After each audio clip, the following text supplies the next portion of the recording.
Hope our fans are excited to make an impact. This will be a fun game for us. I think we had a really good first practice here today, kind of hopping into Washington.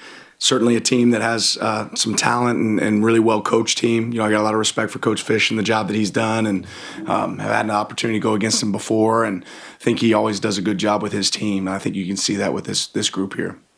On the left, Eric? Yeah, following up on that, what do you remember from that game a couple years ago against Arizona and stands out? Is it similar how they coach the team to where they are this year? I think what they've always done a good job of is adapting to the personnel that they have, and taking advantage of it. But you see, things that cause stress, on both sides of the ball, and it's a different defense now that they're running in Washington, but they still cause stress. They make it tough for you to game plan because they have answers within their scheme, and again, they make an impact out there on the field.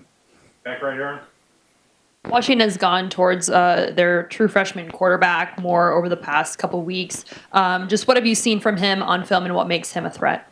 Yeah, he is a guy that can operate. He has great athleticism, but he can make great throws as well. I think you see that show up. So I don't see a huge change in their system. They're both guys that can operate the system. I think he just becomes a threat from a run game standpoint. What he can do with his legs, he's very athletic. You have to be aware where he's at all times. And then Rodgers as well has been a guy that's won a lot of football games and can throw the ball really well too. So they do a good job matching their scheme to those guys' traits and skill set. Front left, James. What makes Jonah Coleman an effective runner for them?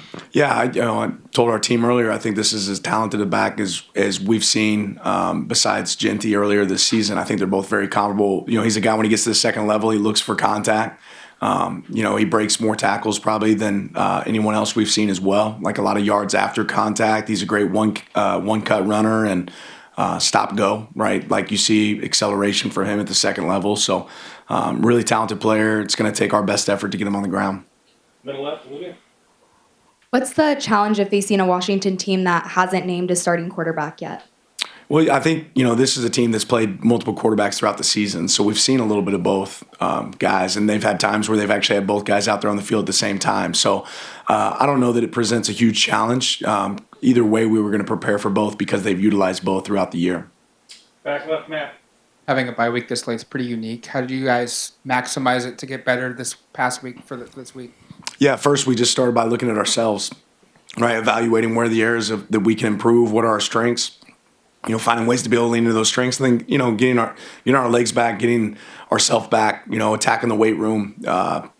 We saw great jumps in our numbers, in the weight room this past week, whether it's our, squat power numbers or just our speeds on the field. So I think that those are all positives. We're going to go in this game, playing really fresh at the end.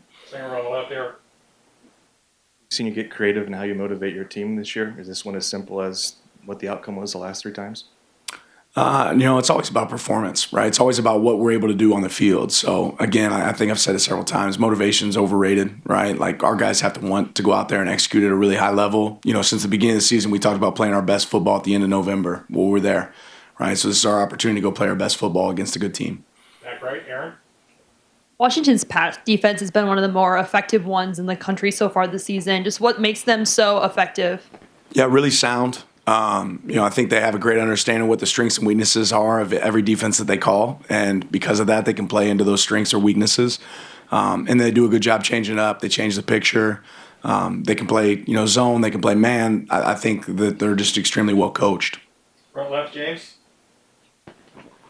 Touched on it before, Dan, but your relationship with Jed, what does it date back to, and how does a rivalry get impacted when there seems to be more respect than animus? I mean, he's retweeting some of your Coach Tube videos of man beater RPOs in the last 24 hours. So just what is it like, and how does it impact the rivalry when there seems to be more of a positive relationship between coaches than animus?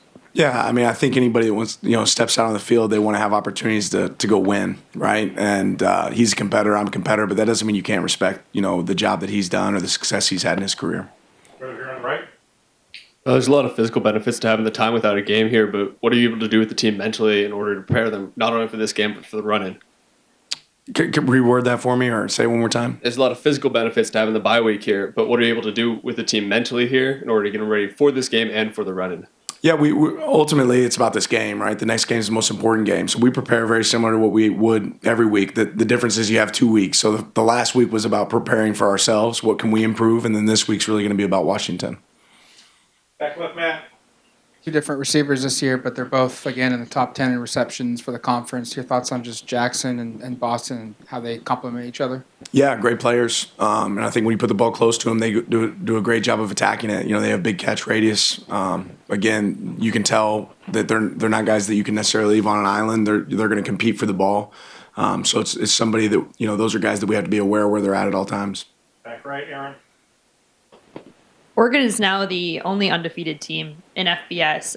Looking back at those 11 games, just what has been the hardest part to be able to go undefeated so far this season?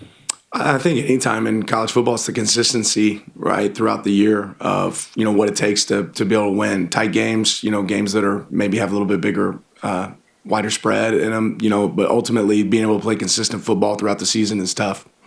Front left, James. You've had players play their former teams before. Just what do you think this one means to Jabbar? I'm sure it means a ton, right? I'm sure it means a ton. In fact, I know it means a ton. But again, I think he knows that it's more about going out there and executing than anything else. Second row on the left, Eric. Significance of the senior class. I know it's kind of a weird deal where some have been here a year, some more than that. But what does it mean to kind of send those guys off on Saturday?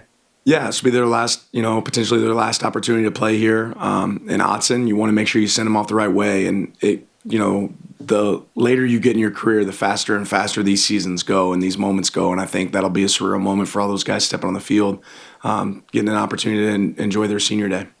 Back right, Aaron. With the bye week being so late, you had an opportunity to go and get some recruiting in on the road. Just how beneficial was that to actually have the bye week a little bit later, not just from, you know, of course, getting your players healthy before the postseason, but also just to get some eyes on some recruits before that early signing day? Yeah, I think regardless of where bye week is at, it's about your ability to take advantage of the time that's allotted to you. So, you know, if it was earlier, I think we would have tried to do the same thing. But ultimately, we always want to take advantage of every moment. And there's a little bit of chaos in college football right now with where things fall, whether it's signing day, whether it's portal windows, and all those things have changed a lot. So I think all of us are learning how to adapt. But you certainly don't let moments like the bye week go by that you don't take advantage of that time. Front left, James. Simplest of terms, just what does this rivalry mean to you? Yeah, it's a great opportunity. I think college football rivalries are extremely special. You know, I think that's one of the things that make this fun. The excitement that surrounds the fans, the alumni, the people that have been a part of games like this for a long time. It means a lot to us, certainly. But ultimately, it is another game, right? It's the next game. And you don't get out there playing with emotion. It's about execution over emotion. So these games are going to have emotion. That's the way these games are played. But that's not what's going to lead to success on the field. Back left, Matt. You could have 5-6 more games this season, and teams across the country are going to play more than they've ever played. How do you feel like you've managed to develop depth and then manage that depth over the course of the season to be ready for 5 or 6 more games? Yeah, I think it's preparation throughout the year, and always thinking forward with your roster and what that looks like, and doing a great job of developing your roster, right? To where when things happen, we've had injuries that have happened this year, being in position to have great players that can go in there and make an impact. Back right, Aaron. Just going back to the seniors, players like Jeff and Marcus that have kind of been with you since day one and decided to stay. Just how thankful are you to them for believing in you and being a crucial part in what you've come to develop here at Oregon? Yeah, I'm very proud of those guys, and I'm really more than believing in me. I'm really proud of them for believing in themselves and what they could create. You know, this is a player-led team. Those guys have done an unbelievable job of setting our culture and creating, you know, what we've been able to accomplish so far this season. Center on the left here, Eric. I want to get your thoughts on Bruner, their linebacker, and kind of what stands out, what traits are pop on film from him. Yeah, just active player. I think he's one of the guys you talk about, you know, great linebacker plays.